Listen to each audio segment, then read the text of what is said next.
siang, Assalamualaikum warahmatullahi wabarakatuh. Oke, siang hari ini saya akan coba sampaikan materi yang ketiga,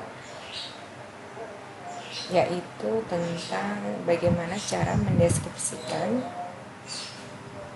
gambar atau foto dalam bahasa Inggris yang nantinya akan Anda praktekkan. Di sini ada beberapa expression itu adalah ungkapan yang bisa kita gunakan untuk menceritakan gambar ataupun aktivitas-aktivitas yang terdapat dalam gambar itu sendiri. Nah, apabila kita melihat gambar yang ada di slide ini, ya, bagaimana cara kita how to describe this picture in English? Okay, the first thing that you do is try to describe the introduction first, ya. Nanti cobalah untuk memaparkan atau menciptakan introduction dari gambar ini dahulu. Nah, introductionnya seperti apa? Anda gunakan dengan ekspresi atau kalimat-kalimat berikut ini. Ini contoh ya. Nah, yang pertama, ungkapkan dahulu. Ini gambarnya itu memperlihatkan tentang apa? Contohnya semisal di sini ya, yang saya bacakan. The photo shows there are two people cycling.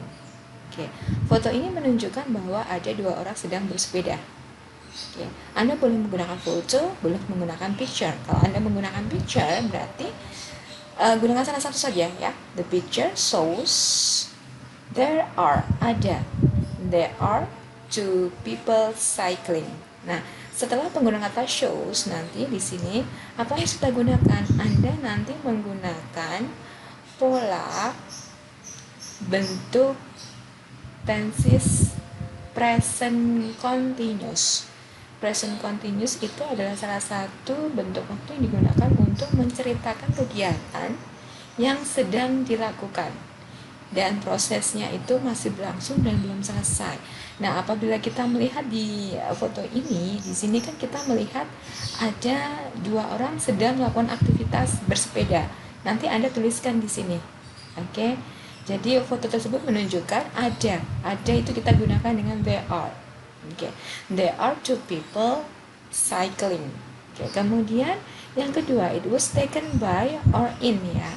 Nah, it itu sudah menunjukkan ke foto ataupun picture, pronounnya ya, kata gantinya. Foto tersebut diambil. Kalau misalnya Anda menggunakan by, ini bisa kita pecah menjadi beberapa kalimat lagi di sini. Bisa kita gunakan it was taken by me. Contohnya kalau semisal foto itu diambil oleh Anda. Me ya, M-E ya, it was taken by me atau it was taken by my mother, it was taken by my father.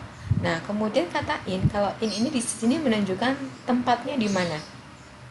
Contoh, it was taken in Teluk Penyu Beach ya. Oh, itu diambilnya di pantai Teluk Penyu, atau mungkin it was taken in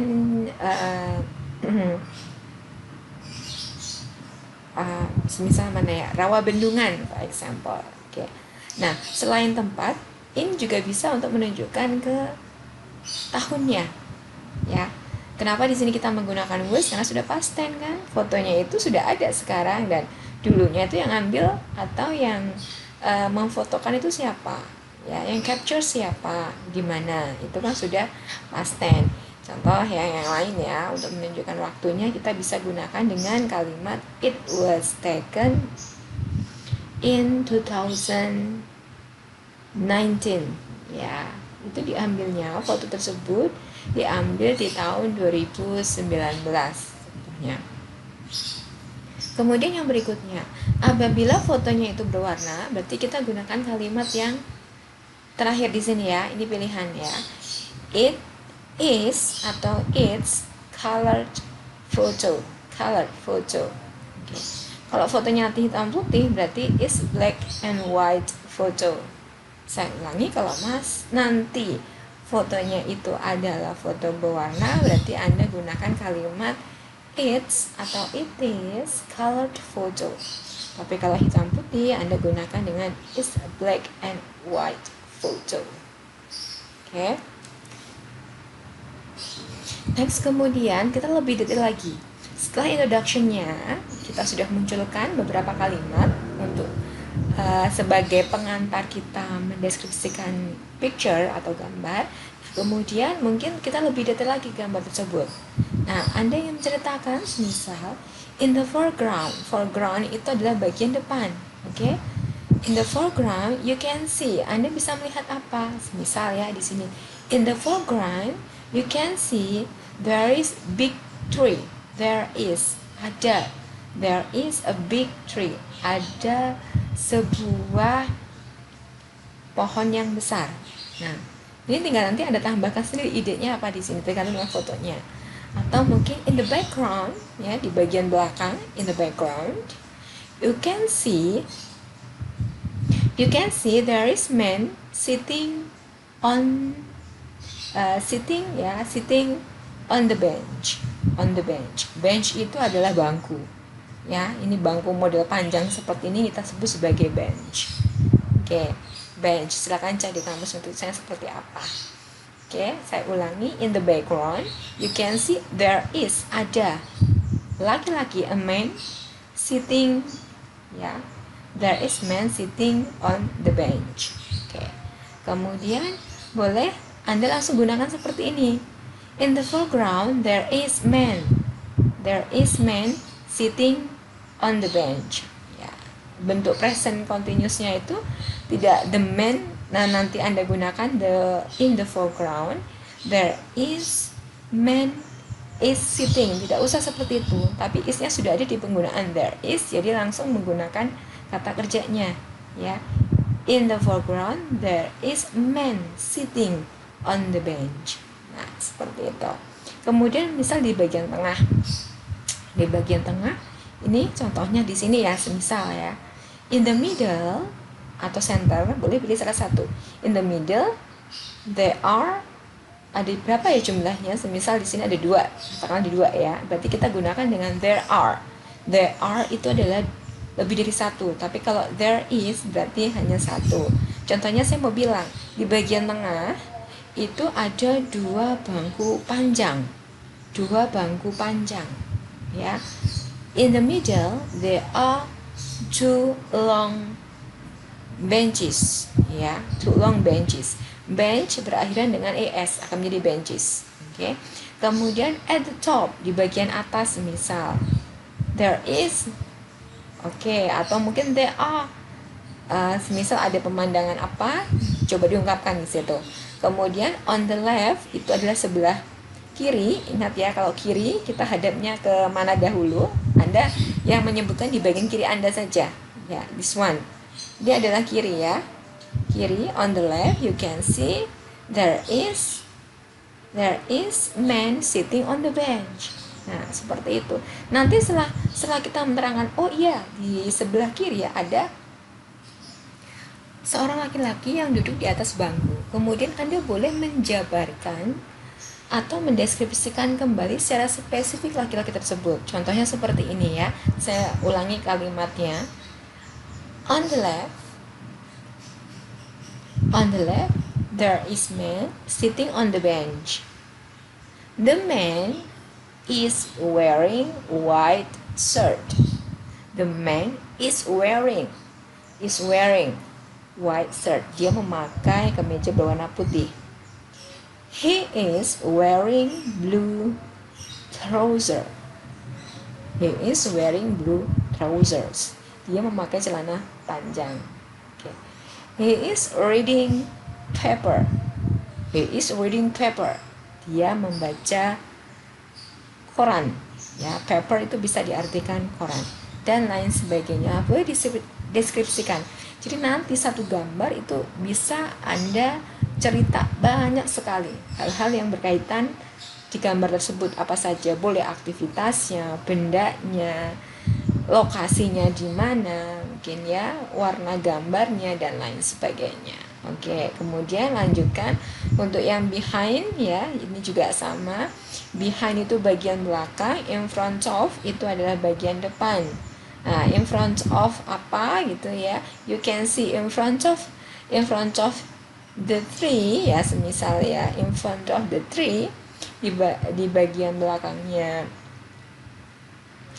pohon, you can see a man. Semisal you can see a man is wearing a white cap. Cap itu ini topi ya, topi yang bagian depannya agak panjang, itu kita sebut sebagai cap, C-A-P. Kemudian ada ungkapan yang lain juga bisa, between, di antara A dan B there is, ada apa gitu ya. Oke, itu bisa nanti Anda harus jeli ketika melihat gambar apa saja yang ada di gambar tersebut. Oke. Nah, seperti tadi, ketika kita sudah menerangkan ada introduction-nya, kemudian what is what, kemudian what is where ya, apa itu dan di mana itu, kemudian Anda juga bisa nanti menggunakan bentuk kalimat yang menceritakan orang tersebut atau objek tersebut masing-masing. Contohnya semisal tadi contoh ya, ada sebuah gambar, itu saya menggunakan kalimat the man is reading paper. Oke. Berarti yang akan kita gunakan itu nanti adalah bentuk present progressive atau yang kita sebut juga dengan present continuous. Apa itu fungsinya? Describe the person ya, menggambarkan orang-orang in the picture dalam sebuah gambar, atau you say what is happening atau yang sedang Anda katakan sekarang. Gunakan bentuk seperti ini. Polanya bagaimana? Subjeknya siapa? Oh, saya misalnya saya nggak tahu namanya siapa. Boleh nggak kita gunakan dengan the man? Boleh. Laki-laki kayaknya sudah mungkin berumur. Boleh nggak saya gunakan dengan the old man? Boleh. Semisal gadis kecil, little girl, atau mungkin wanita, the woman, dan lain sebagainya. Boleh gunakan seperti itu karena kita belum tahu itu namanya siapa semisal. Tapi kalau misalnya Anda sudah tahu itu nama seseorang, sudah ada nama seseorangnya ya, sudah paham, Anda boleh gunakan subjek tersebut. Kemudian gunakan dengan kata kerja to be is, karena jumlahnya orangnya cuma satu, berarti kita gunakan dengan is. Tapi kalau misalnya lebih dari satu, kita gunakan dengan are. Oke, semisal contohnya Peter and Betty are reading. Nah, Peter and Betty are reading karena ada dua subjek, Peter dan Betty. Kalau semisal saya hanya menggunakan Betty is reading a book, itu berarti menunjukkan hanya Betty saja yang sedang membaca buku. Nah, ini kita gunakan untuk kegiatan yang sedang terjadi saat kita berbicara.